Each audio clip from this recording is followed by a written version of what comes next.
Hello guys, ito nagluto tayo guys ng aginisang sardinas. Dahil matagal na tayo hindi nakakain ng sardinas, so lalagyan natin ng gulay and malunggay at lagyan natin itong talbos kasi yan itong malunggay guys. So lagyan natin ng malunggay.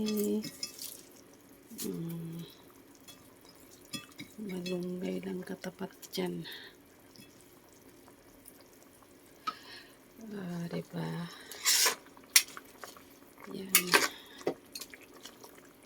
Kasi matagal na tayo hindi nakakain ng sardinas na yan. So, gawa natin ang paraan para masarap. So, kulang ng asin. Lagyan natin konti. Okay na yan. Kainan na. Diba? Kainan na yan. Okay, let's do it.